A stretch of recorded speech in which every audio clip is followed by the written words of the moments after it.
ओम नमो भगवते वासुदेवाय। जय श्री हरि। राधे राधे। ब्रजधाम चैनल में आप सबका स्वागत है। आप रसपान कर रहे हैं श्रीमद् भगवत गीता के अध्याय के महात्म का।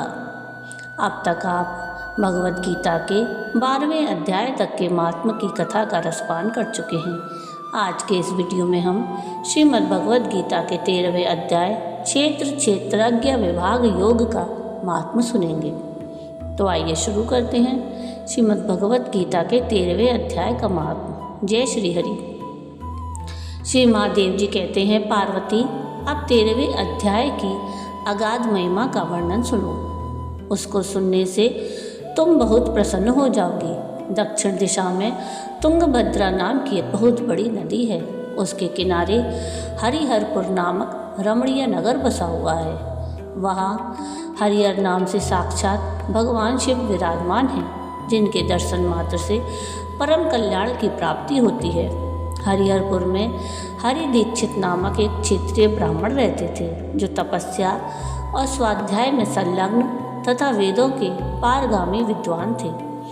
उनकी एक स्त्री थी, जिसे लोग दुराचार कहकर पुकारते थे। इस नाम के अनुसार ही उसके कर्म भी थे। वह सदा पति को कुवाच्य कहती थी। उसने कभी भी उनके साथ शयन नहीं किया।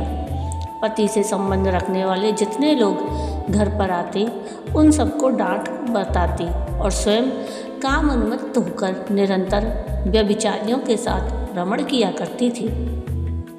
एक दिन नगर को इधर उधर आते जाते हुए पुरवासियों से भरा देख उसने निर्जन और दुर्गम वन में अपने लिए संकेत स्थान बना लिया। एक समय रात में किसी कामी को ना पाकर वह घर के किवाड़ खोल नगर से बाहर संकेत स्थान पर चली गई। उस समय उसका चित्त काम से मोहित हो रहा था। वह एक एक कुंज में और प्रत्येक वृक्ष के नीचे जा जाकर किसी प्रियतम की खोज करने लगी, किंतु उन सभी स्थानों पर उसका परिश्रम व्यर्थ गया। उसे प्रियतम का दर्शन नहीं हुआ। तब उस वन में नाना प्रकार की बातें कहकर विलाप करने लगी। चारों दिशाओं में घूम घूम कर वियोग जनित विलाप करती हुई उस स्त्री की आवाज़ सुनकर कोई सोया हुआ बाघ जाग उठा और उछलकर उस स्थान पर पहुंचा जहां वह रो रही थी। उधर वह भी उसे आते देख किसी प्रेमी की आशंका से उसके सामने खड़ी होने के लिए ओट से बाहर निकल आई। उस समय व्याघ्र ने खाकर उसे नखरूपी बाणों के प्रहार से पृथ्वी पर गिरा दिया। इस अवस्था में भी वह कठोर वाणी में चिल्लाती हुई पूछ बैठी, अरे बाघ, तू किस लिए मुझे मारने को यहाँ आया है? पहले इन सारी बातों को बता दे, फिर मुझे मारना।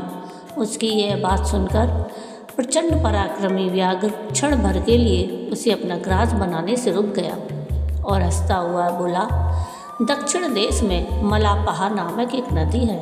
उसके तट पर मुनिपर्णा नगरी बसी हुई है। वहाँ पंचलिंग नाम से प्रसिद्ध साक्षात भगवान शंकर निवास करते हैं। उसी नगरी में मैं ब्राह्मण कुमार होकर रहता था। नदी के किनारे अकेला बैठा रहता और जो यज्ञ के अधिकारी नहीं हैं, उन लोगों से भी यज्ञ कराकर उनका अन्न खाया करता था। इतना ही नहीं, धन के लोभ से मैं सदा अपने वेद पाठ के फल को बेचा करता था। मेरा लोभ यहाँ तक बढ़ गया था कि अन्य भिक्षुओं को गालियाँ देकर हटा देता और स्वयं दूसरों को नहीं देने योग्य धन भी बिना दिए ही हमेशा ले लिया करता था। ऋण लेने के बहाने मैं सब लोगों को छला करता था। तदंतर कुछ काल व्यतीत होने पर मैं बूढ़ा हो गया। मेरे बाल सफ़ेद हो गए, आँखों से सूझता नहीं था और मुंह के सारे दांत गिर गए। इतने पर भी मेरी दान लेने की आदत नहीं छूटी। पर्व आने पर प्रतिग्रह के लोभ से मैं हाथ में कुछ लिए तीर्थ के समीप चला जाया करता था। तत्पश्चात जब मेरे सारे अंग शिथिल हो गए, तब एक बार मैं कुछ धूर्त ब्राह्मणों के घर पर मांगने खाने के लिए गया। उसी समय मेरे पैर में कुत्ते ने काट लिया। तब मैं मूर्छित होकर क्षण भर में पृथ्वी पर गिर पड़ा। मेरे प्राण निकल गए। उसके बाद मैं इसी व्याघ्र योनि में उत्पन्न हुआ। तब से इस दुर्गम वन में रहता हूँ और अपने पूर्व पापों को याद करके कभी धर्मिष्ठ महात्मा, यति, साधु पुरुष और सती स्त्रियों को नहीं खाता।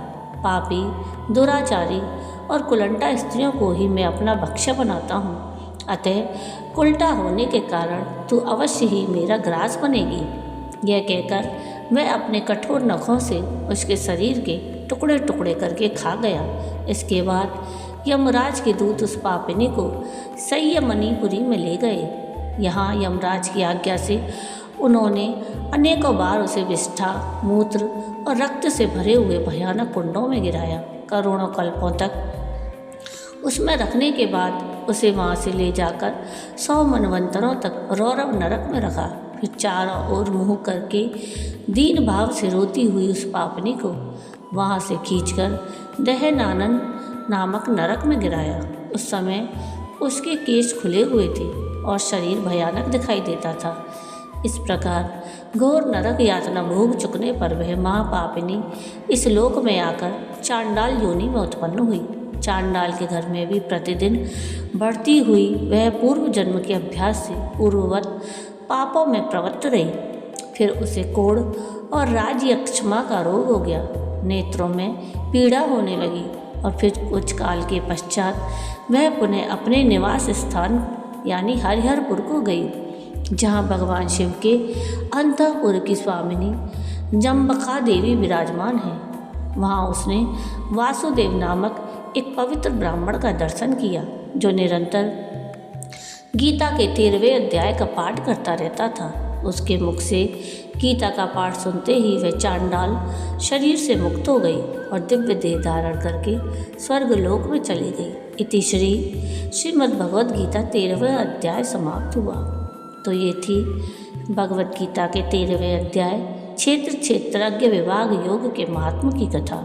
आपको आज की ये कथा कैसी लगी मुझे कमेंट करके ज़रूर बताइएगा। और अगर आपको आज की ये कथा पसंद आई हो तो प्लीज़ इसको लाइक शेयर ज़रूर कीजिएगा और प्लीज़ मेरे चैनल को सब्सक्राइब कीजिएगा और कमेंट में राधे राधे ज़रूर लिखिएगा। वीडियो पूरा देखने के लिए थैंक यू। राधे राधे।